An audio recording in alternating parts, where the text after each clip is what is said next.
All right, now for the higher trajectory one, now we're looking for the opposite effect. Instead of having shaft lean, I'm looking to get rid of shaft lean and at the same time maintain the orientation of the face looking more upward.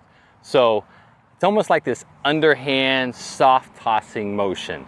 So again, I'll set up my setup station, ball goes a little more forward in my stance, and really I put it forward because I need more time and space to get rid of that shaft lean. I put the ball back because I would need less time and space. I actually want to restrict how much I can rotate the club when the ball's back, so that's why I put it back, put it forward for the opposite reason. Now I have more time to rotate the club, get rid of that shaft lean. You can see the grip kind of catch back up with my trail forearm, and that's going to allow me to hit these higher, softer shots, use more of the sole of the club, maintain that loft as it goes through.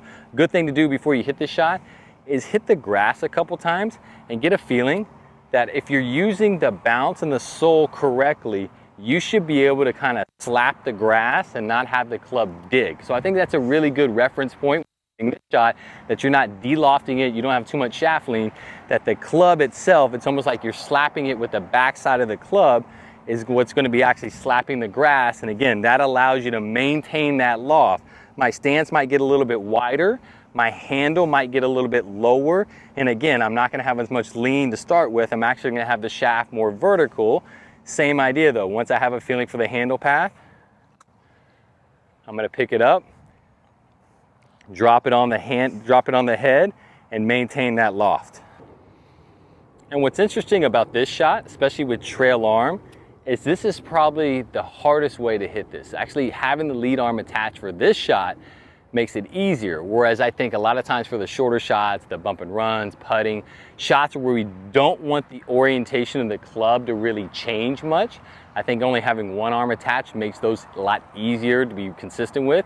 But when I have a shot that I actually need the club to change orientation at the bottom, again, I want to get rid of that shaft lean, having that lead hand attached really allows me to scissor the club a lot faster, and those shots are a lot more effective with two hands on it. Again, we're still kind of working the base of the structure of how we want the handle path to move, and that's really going to help our body understand what we're trying to do to hit this shot.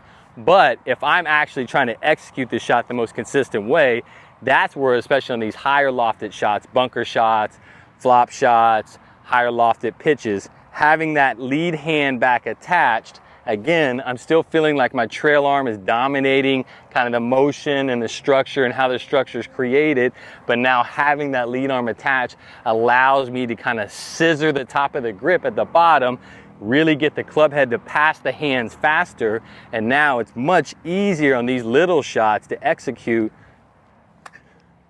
these higher lofted shots when I have that lead hand attached. So again, we're still going to build the structure with the trail arm to feel how the handle should move, how our body should react to that handle movement. We're still going to dial it in, but when you actually start hitting these shots, you're going to see it very quickly that actually getting this club to scissor at the bottom with just your trail arm is really difficult. That lead arm helping it scissor is going to help you get those contacts where you can get the shaft lean out, maintain the loft. Much easier to get that club to scissor at the bottom with two hands.